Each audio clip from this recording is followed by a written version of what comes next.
শহর থেকে অনেক দূরে রায়পুর ও কাঞ্চনপুর নামে দুটি পাশাপাশি গ্রাম ছিল। রায়পুর গ্রামের এক মেয়েকে কাঞ্চনপুর গ্রামের এক ছেলে খুব ভালোবাসত। তাদের বিয়েও হয়ে যায় এবং সবাই সুখী জীবনযাপন করতে থাকে। বিয়ের কিছুদিন পর একদিন আশা উদাস হয়ে বসেছিল, আর তার শাশুড়ি তা দেখে আশার পাশে এসে বসে আর জিজ্ঞেস করে, কি হয়েছে বৌমা, মন খারাপ যে? না মা, তেমন কিছু না, শুধু ছুটকির কথা খুব মনে পড়ছিল। একটা কাজ করলে হয় মন হয়, তোমার বোনকে ডেকে নেই এখানে, কিছুদিন ঘুরেও গেল, তোমার মনটাও ভালো হয়ে যাবে। সত্যি বলছেন মা? আমি এক্ষুনি ফোন করে ওকে আসতে বলছি। ঠিক আছে বৌমা, তুমি ওকে আসতে বলো, আমি যাই একটু বিশ্রাম নিয়ে গিয়ে, শরীরটা কেমন যেন করছে। এই কথা বলে আশার শাশুড়ি ঘরে চলে যায়। এদিকে আশা তার বাবার কাছে ফোন করে তার ছোট বোন উষাকে ডেকে পাঠায়।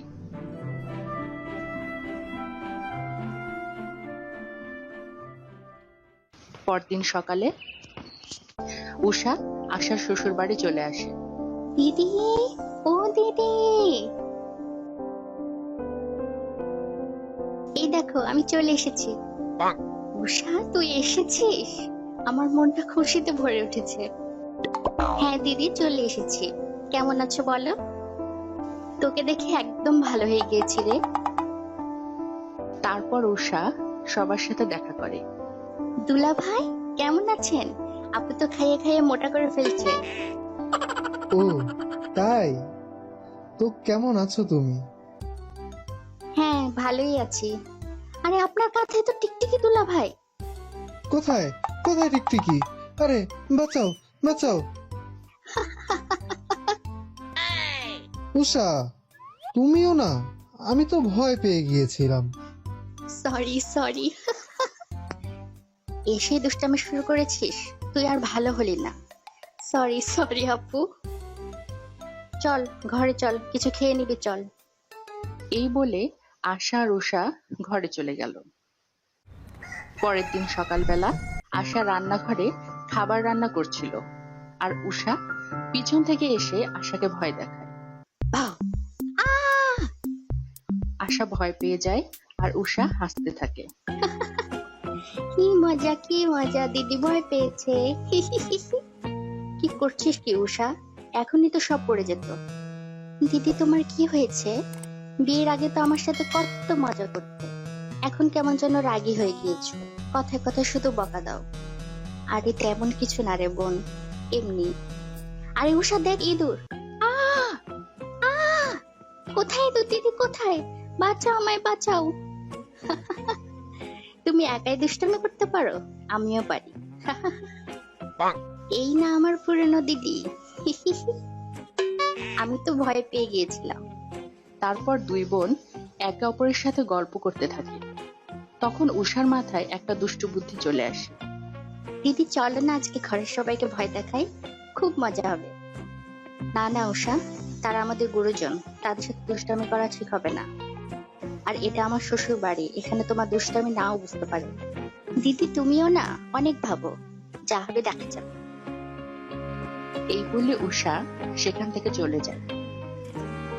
সেদিন রাতে যখন সবাই ঘুমিয়েছিল, তখনই আশার শাশুড়ি পায়েলের আওয়াজ শুনতে পায়, আর তার ঘুম ভেঙে যায়। কি ব্যাপার, এত রাতে পায়েল পরে কে হাঁটছে বাইরে? সে বাইরে দেখতে বের হয়, কিন্তু সে ঘর থেকে বের হতেই শব্দ বন্ধ হয়ে যায়। সে কিছুটা খোঁজাখুঁজি করে কিছুই দেখতে পায় না। ঠিক তখনই মনে হলো তার পেছনে কে যেন খুব দ্রুত হেঁটে গেল, কিন্তু সে পিছনে ঘুরে কিছুই দেখতে পেল না। সে ভয় পেয়ে গেল, আর ভয়ে সে দৌড়ে ঘরে চলে গেল।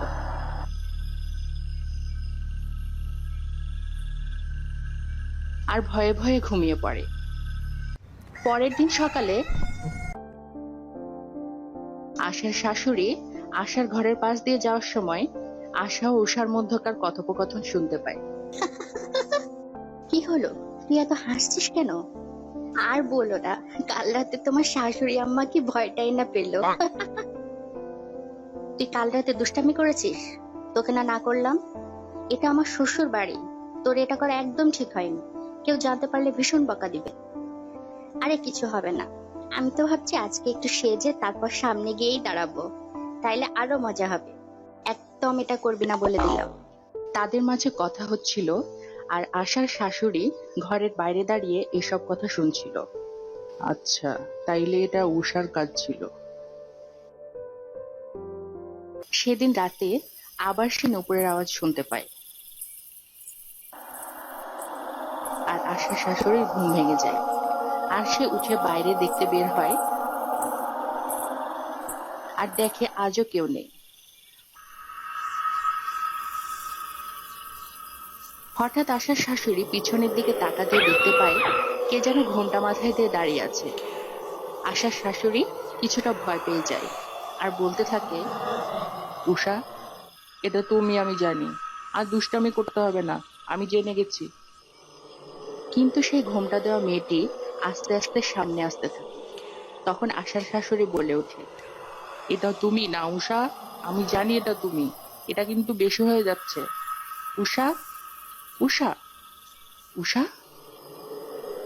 এই কথা শুনে ঘরের সবাই চলে আসে, আর পিছন থেকে উষা বলে ওঠে, এই যে আমি এখানে, আপনি আমাকে সেখানে কোথায় ডাকছেন? কি হয়েছে মা? উষা কি কিছু করেছে? আশার শাশুড়ি পিছন থেকে সামনে ঘুরতেই দেখে সেই ঘোমটা দেওয়া মেয়েটা নাই। আশার শাশুড়ি এটা দেখে অজ্ঞান হয়ে পড়ে। আরে মা, কি হয়েছে আপনার? উষা ধর। আশার শাশুড়িকে নিয়ে বিছানায় শুইয়ে দেয়, আর কিছুক্ষণ পর তার জ্ঞান ফিরে আসে। জ্ঞান ফিরতেই তাকে জিজ্ঞেস করতেই সে সব কথা খুলে বলে।